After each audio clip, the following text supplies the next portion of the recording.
I want to talk about a couple of red flags when you're a pageant contestant, and I'm not saying that this happens all the time. There are so many incredible pageant coaches out there, and these are just things that happen sometimes on purpose, sometimes by no fault of really anyone, but they are things that you should look out for and take into consideration when you're trying to figure out what coach is going to be the right one for you.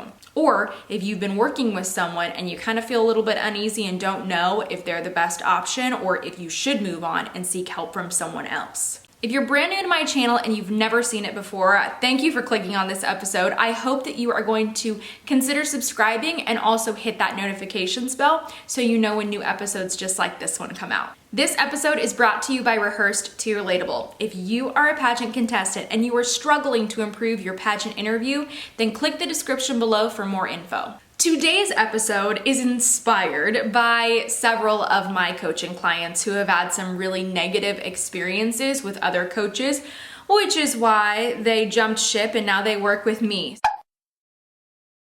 Oh my goodness, I cannot believe some of the horror stories that I've heard from contestants who have shared that they work with a coach and that the coach regularly makes contestants cry.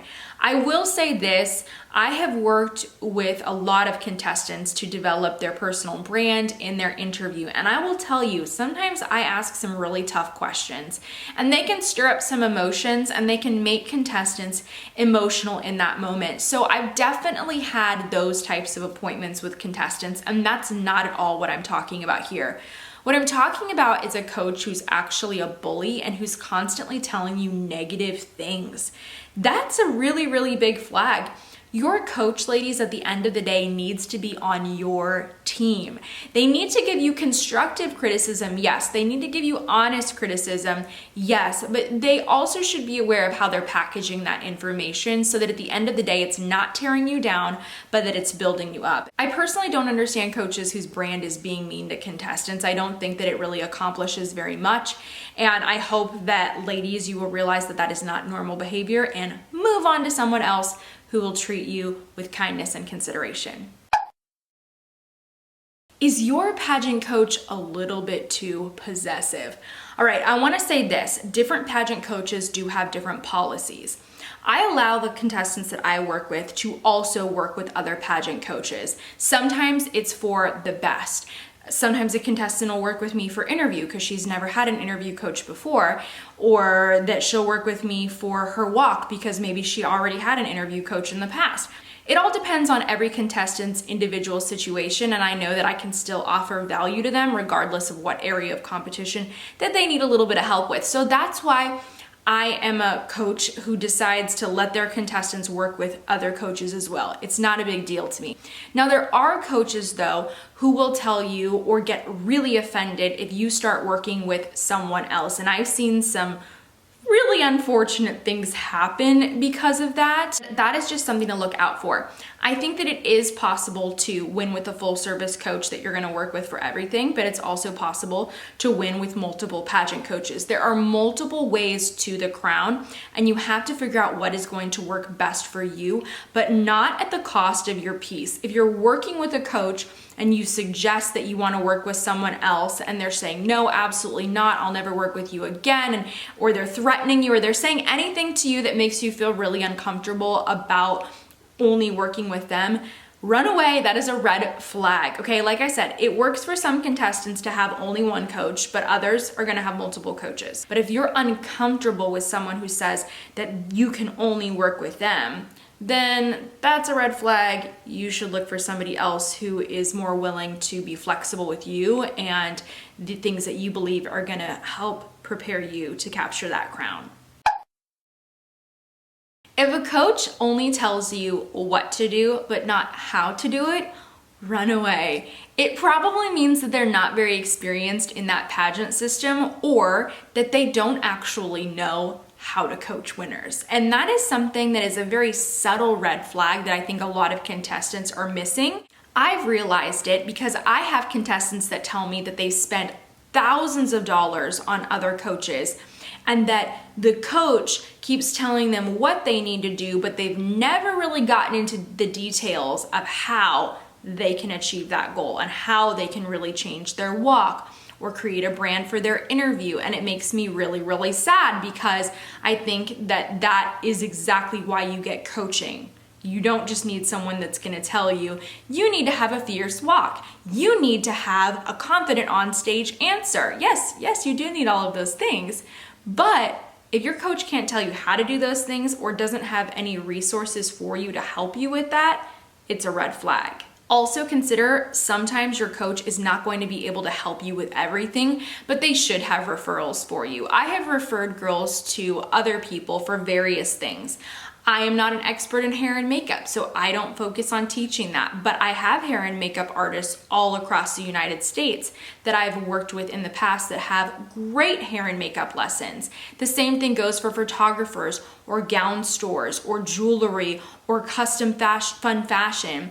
When I work with contestants, if I am not their resource, I have a bunch of people that I can refer them to make sure that we can put together this beautiful winning package. That's something else to pay attention to. Does your coach actually have the resources that you need to achieve your goal? If you're showing no signs of improvement, that's a huge red flag. I recently worked with a contestant like this. She had been thinking about coaching with me in the past, but decided to go with some other coaches that were local to her area. And then she came back to me months later and said, I am so confused now. She had no clarification or direction on what way she needed to go to feel like her authentic self, to feel like she was truly prepared for her title and for her competition.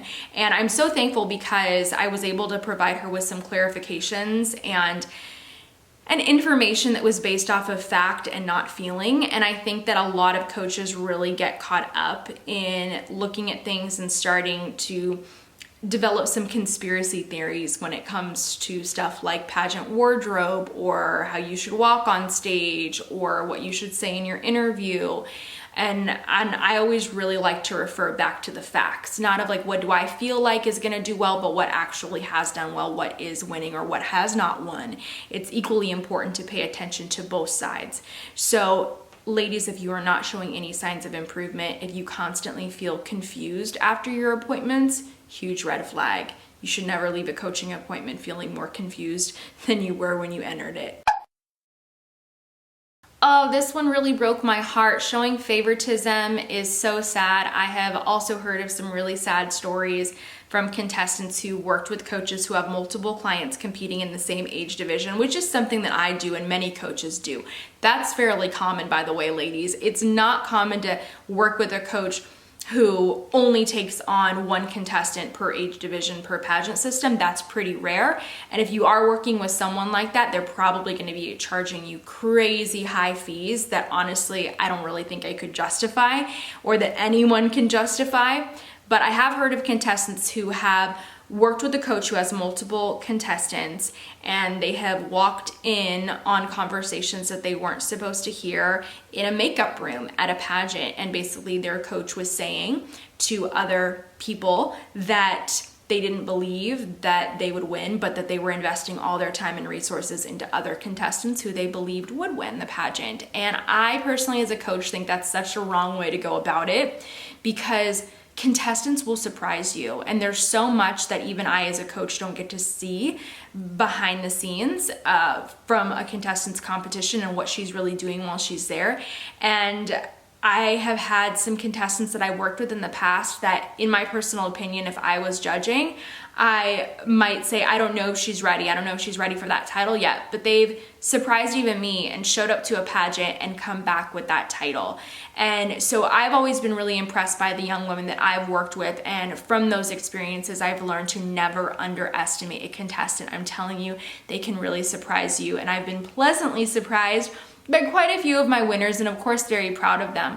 But I don't think that you should ever have a coach that goes into a situation and doesn't believe that you're gonna win and makes that assessment on their own, because they're not the judges. They really don't know. We can make speculations, but they're not the judges. And since they don't have that type of control or power, they should be investing their best into all of their contestants equally. So if you are working with someone and they're showing really, really clear signs of favoritism, that would be a red flag for me. I would head out and find a coach who actually does believe in me. That is all of my advice that I have to share with you about coaches. If you guys have any more questions about this, please leave your comments in the comment section below. I love hearing from you and I love getting new episode requests from you, so let me know what those are as well. I really hope that this episode has been informative and given you some clarification when it comes to pageant coaching and what you can expect and what you shouldn't expect and what you really shouldn't stand for. So I hope you enjoyed this episode and that you are going to join me for lots more in the future.